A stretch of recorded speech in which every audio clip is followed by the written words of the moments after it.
आज का पढ़ा लिखा आदमी पढ़ता ही नहीं, किताब के हाथ नहीं लगाता है। इतिहास का कुछ भी ज्ञान नहीं है इनको। अभी एक नेमुचाना कांड की बात कर रहे थे, जिसको ABCD का पता नहीं नेमुचाना कांड का। सुन लेते हैं कहीं से पढ़ लेते हैं, कहीं देख लेते हैं। इतिहास पढ़ना बड़ी मुश्किल काम है। सारी जिंदगी खपाने के बाद आदमी को इतिहास की पहली पीढ़ी समझ में आती है। जब तक हम पढ़ेंगे नहीं तब तक हमारा उद्धार संभव नहीं है। और इन अनपढ़ लोग, ये पढ़े आजकल के ये पढ़े लिखे जो लोग हैं, जिनको मैं अनपढ़ कहता हूं, इन अनपढ़ लोगों से फिर जुड़ाना पड़ेगा। और स्वयं हम पढ़ें, अच्छे लोगों की सोबत करें। आज भी 50% इतिहास आजादी के बाद नष्ट हो चुका है, फिर भी 50% बचा हुआ है। और बहुत सारा अलिखित भी है, उस सब की रक्षा करनी पड़ेगी। और उसकी रक्षा करने के लिए अनपढ़ लोगों के पास बैठना पड़ेगा, उनसे सीखना पड़ेगा इतिहास क्या होता है, कहां से शुरू होता है। ये पढ़े लिखे लोग भ्रमित करते हैं, अपनी डिग्रियों के नाम पर कहते हैं ये हम तो इतिहास के ज्ञाता हैं, जबकि इतिहास की ABCD भी नहीं जानती। पहले के हर राजपूत घर में, जिसमें कोई आदमी पढ़ा लिखा था, 5-10 इतिहास की किताबें अवश्य मिलती थी। और आज के लोग किताब खरीद के ले जाएं तो भी पढ़ते नहीं हैं। एक शेखावत लड़का मेरे पास आया, आके कहने लगा को शेखावतों की इतिहास की किताब है। मैंने उसको राव शेखा किताब दिखाई। वो कहने लगा कोई छोटी को तो कहीं किताब। मैंने कहा ये 25 रुपए की है। तो कहा रुपये की तो चाहे 200 की हो, पर अति बड़ी फड़ी घुस से जाएगी। 200 के पेज की किताब जो पढ़ नहीं सकता, ग्रेजुएट है, फैक्ट्री चलाता है, उस कौम का इतिहास क्या करेगा? इतिहास किसी को बदल नहीं सकता। इतिहास के अंदर आप डूबोगे तो इतिहास आपको बाहर निकाल करके वीर बना देगा। आज से 40-50 वर्ष भी नहीं हुए होंगे, 30 वर्ष हुए होंगे, जब हाथ से न्यूते लिख के भेजे जाते थे। तब लिखते थे राजर्षि फला सिंह जी, राजश्री ठाकर साहब, गुमान सिंह जी। आज कोई न्यूतम लिखे गए राजश्री ठाकर साहब। अरे गीता में ठाकरों को राजश्री लिखा हुआ है, क्षत्रिय नहीं लिखा, राजश्री लिखा है। आज तो दाढ़ी को डाले कोई ठाकर तो बाने जरूर कोई राजश्री के बाद लग जाएगा। ये हमारी अनपढ़ होने का नमूना। आज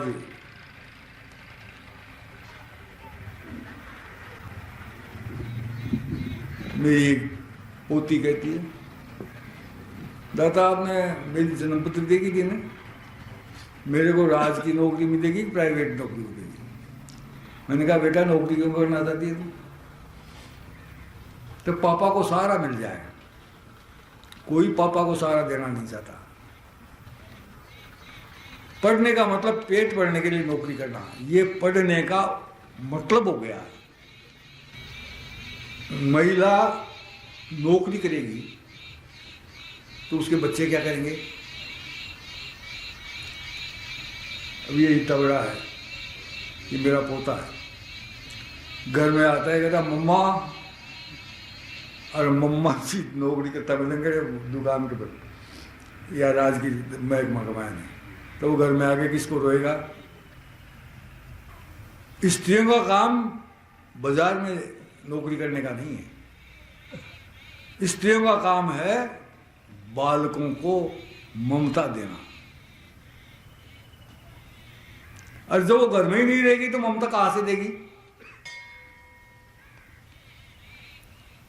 मैं नारायणपुरा मैं दादू जी के स्थान पर जाया करता था, तो वापस आने के लिए जो ट्रेन मिलती उस समय 10-15 मिनट पहले चल जाते वो गाड़ी, तो कभी लेट कभी टाइम पर आती। जयपुर से अप डाउन करने वाली महिलाएं वहाँ बैठी रहती थी बेंचों पर। एक रोज उनकी बातें सुनी तो बातें कर रही थी औरतें, हम नौकरी करते हैं बच्चों के साथ तो अन्याय करते हैं। तो एक ने कहा तो तू छोड़ दे नौकरी, बस यही तो वो पाप है, ये पाप छूटता नहीं है। ये पैसे का लालच ऐसा है जो छूटता नहीं है। और हमारे घरों के अंदर औरतें इतना काम करती थी जितना आज वो नौकरी में नहीं कमाती। हर चीज घर की घर में तैयार होती थी। वो काम कोई भी पढ़ी लिखी लड़की सीखना नहीं चाहती। वो तो केवल एक इच्छा करती है नौकरी कर लें। घर वालों का ऊंचा नीचा कहा हुआ नहीं सुनना चाहती। लेकिन वहां पर सेठ जी के यहाँ सरकार में नौकरी करते हैं, वहां 70 जात के लोगों की उल्टी सीधी बातें सुनने को मिलती है, वो सुनने के लिए तैयार है। ये समझ के का फेर हो गया। गीता में अर्जुन कहता है कृष्ण भगवान से कि अगर ये युद्ध होगा तो स्त्रियां व्यभिचारिणी हो जाएंगी और जाति धर्म और कुल धर्म नष्ट हो जाएगा। जाति धर्म और कुल धर्म की रक्षक महिलाएं हैं। जाति धर्म क्या है? भाव। बच्चों के अंदर भाव पैदा करना। ये मेरा है, ये मेरी माँ है, ये मेरा बाप है, ये मेरा दादा है, ये मेरी दादी है, ये मेरी बुआ है, ये मेरा मासी है, ये काका है, ये बाबा है। ये भाव जब घर में पैदा होता था तब लोग आपस के अंदर मिलकर रहते थे। एक अंग्रेज महिला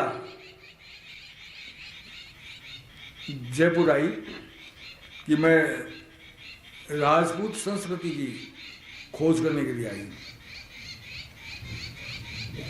पैसे वालों की संस्कृति को तो पैसा खा जाता है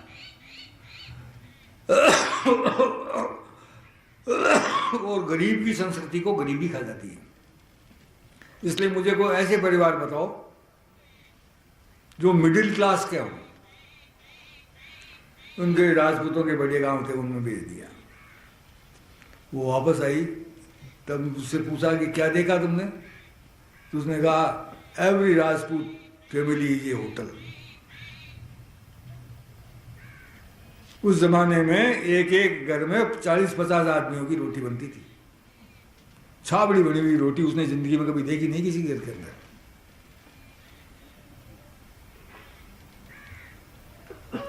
आज हमारे बच्चे कचरा खाने, पैसे दे दो क्या लाओगे? कचरा लाएंगे। जानते हैं कि ये कचरा है फिर भी खा रहे हैं। जबकि विदेशी कहते हैं कि भारत को दो गरीब बताते हैं, यहाँ के लोगों का खाना जितना पौष्टिक है हमारे देश के अमीरों को भी नहीं मिलता। छाछ दूध दही घी मिल जाए उससे ज्यादा पौष्टिक और क्या होगा? लेकिन हम गांवों की जमीन बेच करके शहरों में जाकर के बस रहे हैं और वहां पर क्या खा रहे हैं? दूध कहाँ है? वहां छाछ कहाँ है? घी कहाँ है? सब कचरा दुनिया भर का शहरों में बिकता है। इसलिए मोहम्मद साहब ने कहा था जिसको सब्र है वो गांवों में रहो, और जिनको सब्र नहीं है वो शहरों में जाके बस जाओ। सारे राजपूत भग रहे हैं शहरों की तरफ, बहाने आने आ रहा है बच्चों को पढ़ाने का। अरे पढ़ार का ही करोगा क्या नहीं, पढ़ा करके जानवर बना रहे हो इनको। इससे तो अच्छा होता कि अनपढ़ मनुष्य तो रहते कम से कम। इन सब बातों पर हम विचार नहीं करेंगे तो कुछ होने वाला नहीं है। सुनने से कुछ नहीं होता। आदमी जब अपने परिवर्तन करना चाहता है तब परिवर्तन होता है। इतिहास किसी को बदल नहीं सकता, लेकिन इतिहास को पढ़ करके जब हम विचार करते हैं कि आखिर हम ऐसे थे और अब ऐसे क्यों हो गए, वो विचार हमको बदल सकता है। उस विचार तक हम जब तक जाने की चेष्टा नहीं करेंगे तब तक सुधार की संभावना नहीं है। और अब जो पहले पुरुषों ने बिगाड़ किया पढ़ करके, वही बिगाड़ अब स्त्रियां तेजी से कर रही है। संस्कृति की रक्षक महिलाएं हैं। संस्कृति की 3 चीजें: बोली, भाव और पोशाक। पोशाक हमारी गई, महिलाओं ने पोशाक बनाई रखी थी, लेकिन अब वो भी तेजी से दौड़ रही है अंधकार में डूबने के लिए। बोली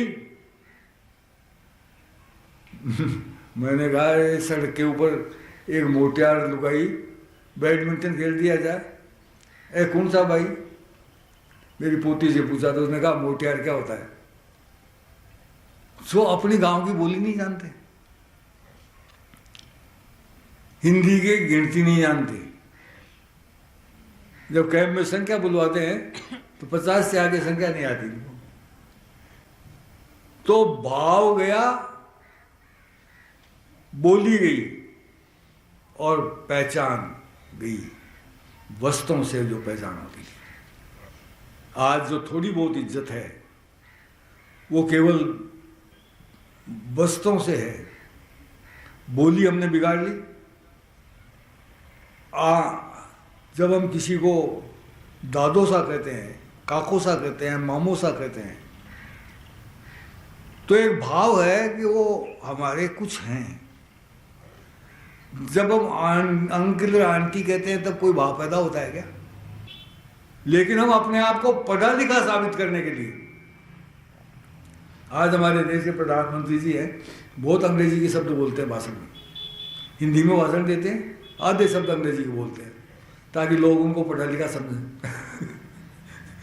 तो हम अपने आप को पढ़ा लिखा साबित करने के लिए अंग्रेजी के शब्द बोलने लगे। हमारी भाषा बदल गई, हमारा भेष बदल गया।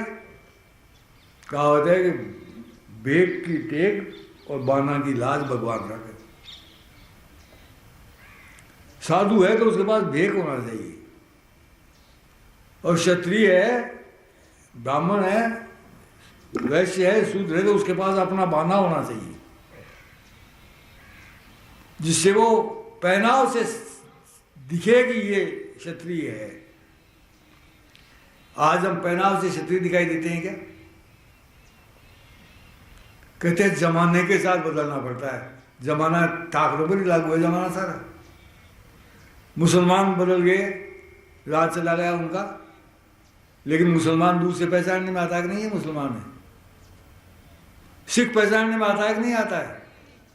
ये मानसिक दरिद्रता है जो हमसे कहती है बदल जा, बदलने से तू तेरा कल्याण हो जाएगा। बदलने का मतलब है तलवार तुम्हारे पास थी, भाले तुम्हारे पास थी, बंदूक नहीं आई, तोप नहीं आई, वो बनाना सीखते। बोली बदलने से क्या सीखोगे? जो टेक्निक है, विज्ञान है, उसको सीख करके बदलो जमाने के साथ। अपनी परंपराओं को मत बदलो। आज जो परंपराएं चल रही हैं वो भी नाम मात्र की चल रही हैं। ऐसा लगता है कि समाज नाम की वस्तु खत्म हो चुकी है। तो मैं जाता ही नहीं ठाकुरों की शादी में, क्योंकि सब जगह दारू मांस। लेकिन कहीं जाना पड़ता है तो वहाँ देखता हूँ तोरण सिंगड़ा काय के लिए होते हैं। पहले सिंगड़ा होता, जहाँ एक तरफ बारात वाले बैठे, एक तरफ मांडे वाले बैठे। आजकल जिस समय सिंगड़ा होता है उस समय परिवार का तो आदमी नहीं होता कोई, और जीवने के लिए आ जाएंगे 200। अगले आदमी की इज्जत दिखाने का जो समय है उस समय तो आपको जाने के लिए समय नहीं है, और खाने के लिए जाने के लिए आपके पास समय है। ये सामान्य सभ्यता का दिवाला है। इस कंगाली को छोड़ना पड़ेगा, सामाजिक सभ्यता का विकास करना पड़ेगा। समाज के जो रीति रिवाज है वो बहुत गहरे हैं, उनकी गहराई को हम समझते नहीं, इसलिए हम उनको अनावश्यक समझ के छोड़ देते हैं। और जब उनको छोड़ देते हैं तो हमारे पास कुछ भी नहीं रहता, फिर हम पूरी तरह से दरिद्र हो जाते हैं। इन सब बातों पर हम विचार करें, सोचें, समझें, तो कुछ बदलाव हो सकता है। वरना अगर 10-20 साल हम और इसी तरह बहते रहे तो राजपूत नाम की चिड़िया नहीं मिलेगी इस देश के अंदर, सब शेड्यूल कास्ट हो जाएंगे। इन सब बातों पर हम विचार करें तो ये समारोह मनाना, जयंतियां मनाना कुछ सार्थक होगा। और अनर्गल विचार प्रकट करते रहें, अनर्गल बातों को सुनते रहें, उनका प्रचार करते रहें, कुछ भी सुधार होने वाला नहीं है। आप सब पधारे, धैर्यपूर्वक सुना, उसके लिए धन्यवाद।